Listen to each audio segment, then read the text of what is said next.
L'altre dia estava jo al Crimson Desert passejant, mirant els seus entorns, quan vaig xocar contra un camperol, que portava raïm i li van caure absolutament tots els raïms a terra. I el tio es posa a recollir-los i jo, a mirar aviam què fa, no? Veig com se li escapa lluny i tal, i mentre estic veient això, de cop apareix un nen amb una màscara, amb banyes, i va el tio i li roba el raïm i aspira corrent. Aquest joc és la por! Hola, què tal? Aquí, López Norma 44. Avui us parlaré de, per mi, un dels jocs que més m'està sorprenent dels últims temps, i és Crimson Desert, perquè se n'ha parlat molt abans de que sortís, de si compliria les expectatives, si no. I jo tinc ganes d'explicar-vos una mica la meva experiència aquestes primeres hores de joc. Primeres hores, quan dic primeres hores vull dir les primeres 15 hores. Porto 15 hores jugades i no és una review, perquè és que no és tan gros que no us puc dir, vale, el joc és així, sinó que l'estic descobrint encara, però en 15 hores crec que ja puc començar a dir algunes coses que m'estan impactant moltíssim i que poden fer-vos valorar si voleu comprar el joc, si no, per quina plataforma. Us explicaré una mica les meves vivències. I és que és molta gent que m'està escrivint, sobretot per Instagram, a LopezNorman44, que és com em dic a tot arreu, sobre aquest joc, sobre si val la pena, si no val la pena, si el recomano o no el recomano. Bé, doncs de tot això parlarem en aquest vídeo, que si no esteu subscrits ja podeu subscriure-us a YouTube, ja sabeu que ara estic fent també contingut molt més regular. Crec que en lloc de començar per lo millor, crec que començaré per lo pitjor, que és la història. La història penso que no és la millor del món. Ara bé, no és tan dolenta com molta gent diu.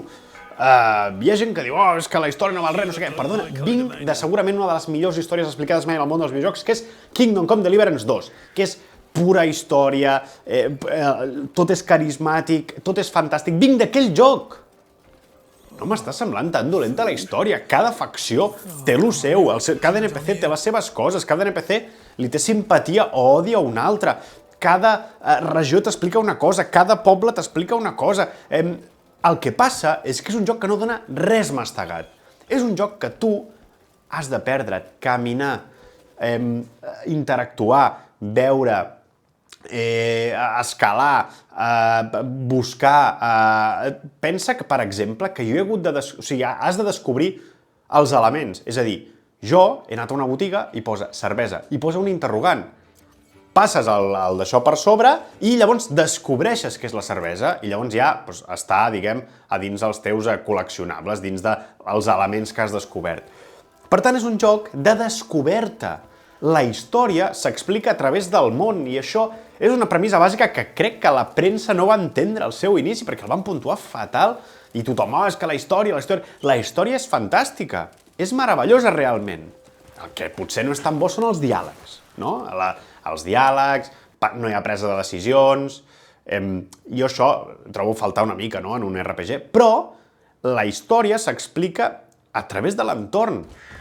Un exemple molt clar és els NPCs que heu vist a l'inici d'aquest vídeo, que xoques contra un NPC, li cau alguna cosa, ve un nen, li roba...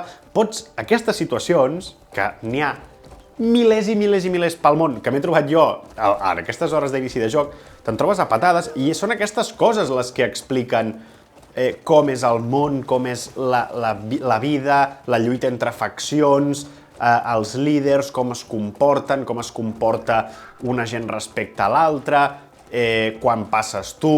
M'he arribat a trobar NPCs que en una secundària jo vaig ajudar a una persona i després l'he trobat a la taverna explicant les històries de quan es va trobar el Melena Gris. Si això no és una història ben construïda, digueu-me què és. Si això és fantàstic, és meravellós. De veritat, penso que segurament és això, no? Que la història, els diàlegs, és segurament del pitjor del joc, perquè la història s'explica a través del seu món. He dit que diria lo dolent i me n'he anat a lo bo, però torno a lo dolent, perquè segurament la segona cosa que menys m'ha agradat d'aquest joc són els controls. Crec que s'ha dit àmpliament, però segurament no estem acostumats. És un estudi per l'avis que és sud-coreà, bueno, és coreà, i que crec que, ostres, bueno, són xungos d'entrada. És una barrera d'entrada, si més no important. No crec que estiguin mal fets, però sí que és una barrera d'entrada important. El millor joc de la història, Red Dead Redemption 2, té uns controls que són xungos, i són tediosos, i són lents. Aquí no són gaire millors, però mira, jo què sé, és el que hi ha, per exemple. Hi ha gent que es queixa de que es corre amb la X. Perdona? Això no és un problema. El problema és que segurament els menús no són els millors del món, per entrar al mapa has de seleccionar aquí, has de clicar, hi ha molts clics pel mig, l'inventari m'agrada perquè has de fer una bona gestió, avui he descobert que pots agrupar els elements segons la seva provinença, és a dir, el joc no et dona res mastegat i això fa que molta gent el tiri enrere, però la veritat és que està molt ben treballat, és un joc madur, és un joc adult i és un joc que bueno, trobo que malgrat el combat sigui tosco, o sigui, les càmeres siguin tosques, siguin complicades, els controls siguin complicats, és un joc que premia molt l'observació, el recordar, diguem, has de recordar els moviments de combat que són extremadament complexes, però els has de recordar. Llavors, tot això fa que el joc sigui molt profund i molt adult. Llavors, crec que en 15 hores encara no m'he acostumat als controls, però és una barrera d'entrada important i això segurament és una de les coses que més li afectarà a aquest joc, que és que la barrera d'entrada és grandíssima.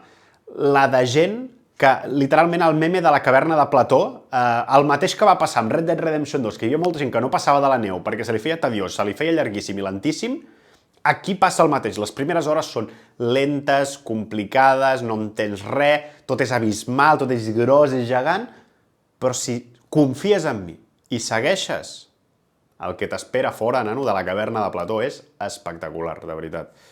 I anem ja als punts forts del joc. Per mi el millor és el món. El món. Quin món més viu, segurament dels millors de la història dels videojocs, agafa coses bones del Zelda, agafa coses bones del Red Dead Redemption, agafa coses bones de mons oberts de gran calibre, és abrumador, abismal, gegant, el que he vist jo fins ara, que és res, o sigui, estic a Hernan, que és el principi, és que no he vist res, però tot és fantàstic, l'exploració, com dius, ostres, vaig a intentar entrar a aquesta casa, doncs vaig descobrir que es poden entrar per les finestres, això ara potser molta gent ja ho sap, però a l'inici ningú sabia, pots entrar per les finestres, pots fer el que vulguis, el que creguis, segurament ho podràs fer, i té coses que combinen elements, que és molt Breath of the Wild, per exemple, no? Agafo una fletxa, la fico en foc i per tant puc trencar unes enredaderes, això és un puzzle típic de Zelda, doncs hi és, no? I hi ha com tot aquest tipus de combinació d'elements, pots utilitzar un tronc com a arma, pots utilitzar elements de l'entorn com a arma, trobo que l'entorn és fantàstic i és el que realment explica històries, deixar-te perdre per aquest món és increïble, o sigui, jo moltes vegades estic fent missions i vaig a fer teleport ràpid i penso, no, és que el teleport en aquest joc no va bé, tio, o sigui, no em ve ni de gust teletransportar-me, perquè el que m'interessa és descobrir els camins, veure llocs amagats,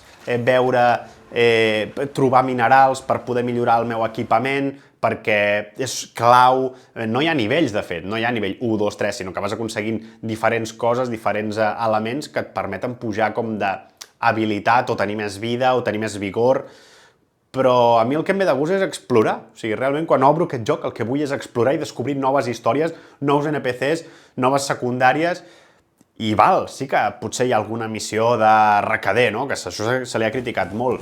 Té alguna missió de MMO, però, amics, si el que és fer de recader és anar a buscar un xai, portar-lo a coll amb tot aquest entorn fantàstic, benvingut sigui. I per no parlar de lo ben optimitzat que està aquest joc. En PlayStation Base es veu com esteu veient en tot aquest vídeo, d'acord? Òbviament, potser hi ha algun tema de processament que es veu una mica pitjor el que vosaltres esteu veient del que realment he gravat jo a la meva Play, però jo tinc una PlayStation Base, la vaig comprar el dia que va sortir, el 2020, i es veu així de bé. O sigui, crec que és dels millors gràfics que tenim a dia d'avui al sector dels videojocs.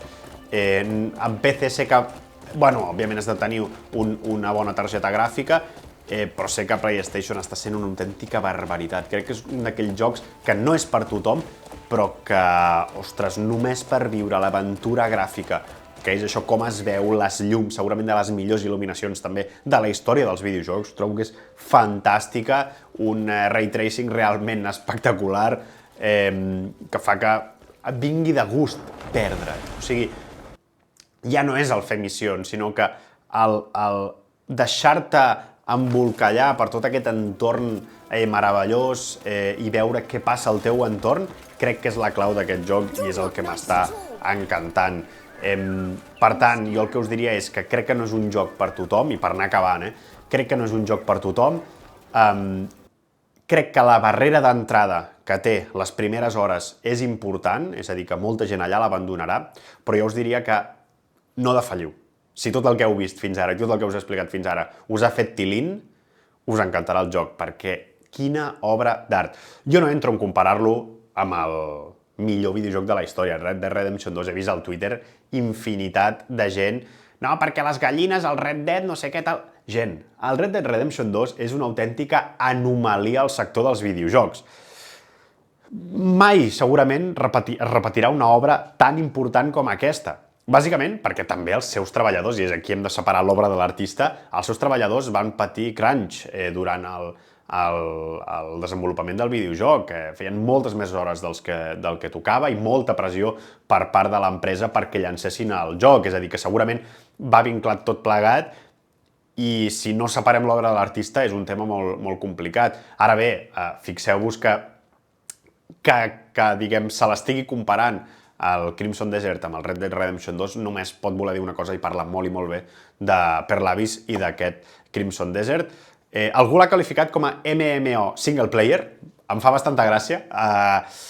Jo m'ha encantat, m'encanta, crec que si us agrada perdre-us pels mons us fliparà i deixeu-me a la caixeta dels comentaris, sisplau, si l'heu jugat, si no l'heu jugat, si teniu dubtes, preguntes, opinions, deixeu als comentaris que tindré moltes ganes de llegir-vos.